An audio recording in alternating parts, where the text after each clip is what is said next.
নমস্কার দর্শক বন্ধুরা, মনমনের পৃথিবীতে সকলকে জানাই স্বাগত। আজকে একটা বেগুনের রেসিপি নিয়ে হাজির হয়ে গেলাম আপনাদের সামনে। আশা করি রেসিপি কিন্তু ভালোই লাগবে। আজকের রেসিপি বেগুনের মহারানি করব। প্রথম থেকে শেষ অবধি দেখার অনুরোধ থাকলো।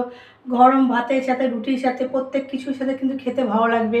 ভালো লাগলে লাইক কমেন্ট শেয়ার করতে ভুলবেন না। ভিডিও নিচে দেখুন একটা লাল বোতাম আছে, সেটা ক্লিক করে রাখুন সবার প্রথমে নতুন ভিডিওর আপডেট পাওয়ার জন্য।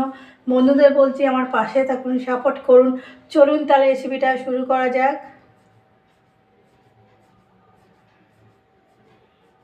বেগুনের মহারানি করার জন্য বেগুন নিয়েছি 500 গ্রাম। একটা বেগুন কেটে 8 ভাগ করে নিয়েছি। বেগুনের নাম যখন মহারানি, তার মহারানির মতোই করতে হবে। তার মোটা মোটা করে গাটা আমি কেটেছি, দেখুন বেগুনে বড় বড় করে রেখেছি। দেখতেও তেমন সুন্দর হবে, খেতেও কিন্তু সুন্দর হবে। তার সাথে আমার কী কী মশলা লাগছে: জিরে গুঁড়ো হাফ চামচ নিয়েছি, আদা বেটে নিয়েছি হাফ চামচ, শুকনো লঙ্কার গুঁড়ো আর কাশ্মীর লঙ্কার গুঁড়ো দুটো মিলিয়ে হাফ চামচ নিয়েছি। এর সাথে লাগছে 2 চামচ নারকেল কুড়া নিয়েছি, 1.5 চামচ পোস্ত নিয়েছি, সাদা সর্ষে নিয়েছি 1.5 চামচ, 4টে কাঁচা লঙ্কা নিয়েছি। সব একসাথে বেটে নেব। কাঁচা লঙ্কা, পোস্ত, সর্ষে, নারকেল সব একসাথে বেটে নিয়েছি। গ্যাসে একটা কড়া বসিয়ে দিয়েছি, সাদা তেল দিয়ে দেবো কড়াতে।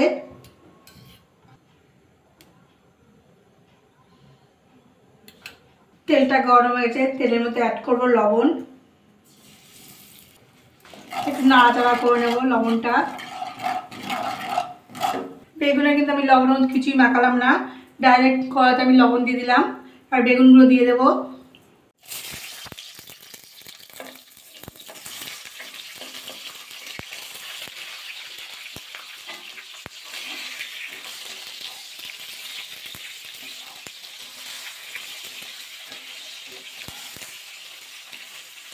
বেগুনগুলো একটু ভাজা করে নেব। এই রান্না কিন্তু আমি হলুদ ব্যবহার করবো না, তার জন্য কিন্তু আমি লবণ মাখাইনি আর বেগুনে।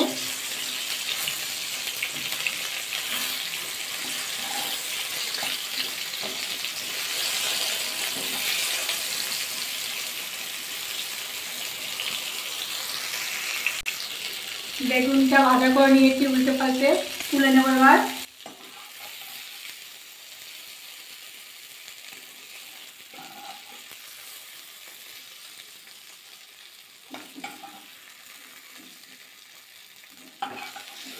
কড়াইতে আবার তেল দিয়ে দেবো। রান্নাটা কিন্তু সাদা তেলেই করছি। তেলটা গরম হয়ে গেছে, কালো জিরে ফোড়ন দেবো।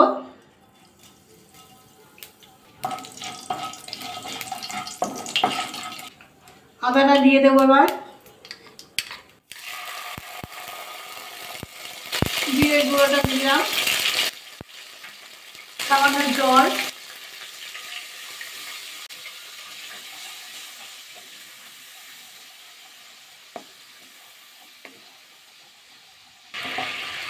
আদা যে কাঁচা গন্ধটা সেটা চলে যাওয়া অবধি একটু কষিয়ে নিতে হবে। কাশ্মীরি লঙ্কার গুঁড়ো আর শুকনো লঙ্কার গুঁড়োটা দিয়ে দিলাম। ঝালটা আপনারা কিন্তু কম বেশি করে দিতে পারেন, কারণ পোস্ত বাটার সময় কিন্তু আমি কাঁচা লঙ্কা দিয়ে বেটেছি, সেই বুঝে কিন্তু ঝালটা দেবে। পরিমাণ বুঝে লবণ, চিনি 1 চামচ, ছোটো চামচ করে 1 চামচ চিনি দিলাম। মিষ্টিটা আপনারা কিন্তু কম বেশি করে দেবেন।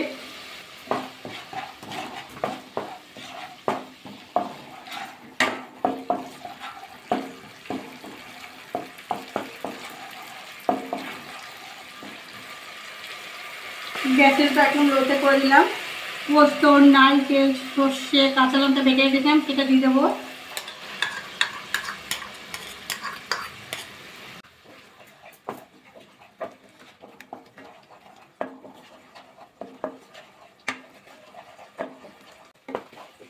মশলার বাটিটা দিয়ে একটু জল দিয়ে দিলাম, অনেকটাই মশলা গায়ে লেগেছিল। আর ভালো করে কষিয়ে নেব।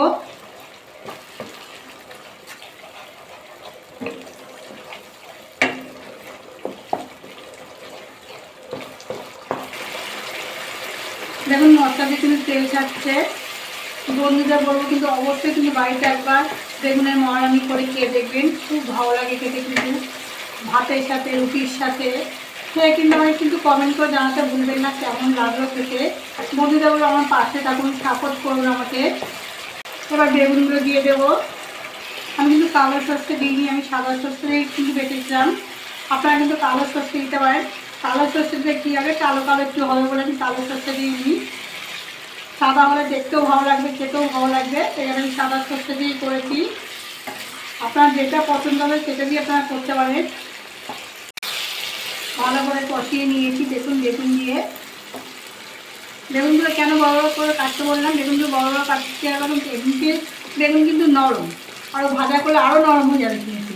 এবার ঝোলে দিয়ে একটু ফুটলে কিন্তু আরও নরম হচ্ছে, একদম গলে যাবে বেগুনগুলো। এখানে বলে একটু বড় করে কাটলে কিন্তু তাহলে কী হবে, গোটা গোটা থাকবে, দেখতেও ভালো লাগবে, খেতেও কিন্তু ভালো লাগবে। এবার অল্প করে জল দিয়ে দেবো,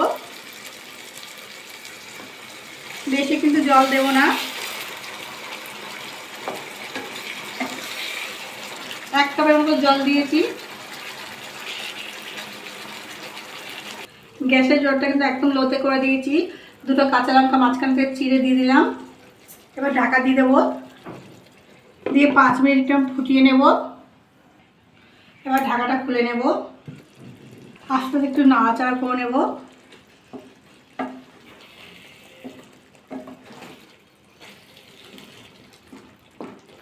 এবার উপর থেকে একটু ধনে পাতা সরিয়ে দিচ্ছি।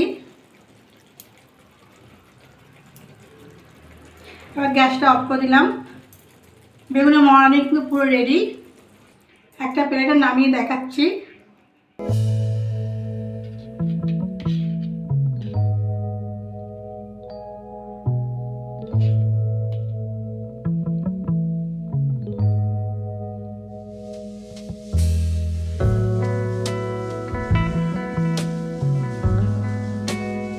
বেগুন প্লেটে নামিয়ে দিয়েছি, কি সুন্দর না লাগছে দেখতে। বেগুনের মহারানি রেডি। এই রেসিপিটা একটু ভালো লাগে, লাইক কমেন্ট শেয়ার করতে ভুলবেন না। বন্ধুদের বলছি আমার পাশে থাকুন, সাপোর্ট করুন। আজকের মতো এই অবধি, কালকে একটা নতুন ভিডিও নিয়ে আপনাদের সামনে হাজির হয়ে যাব।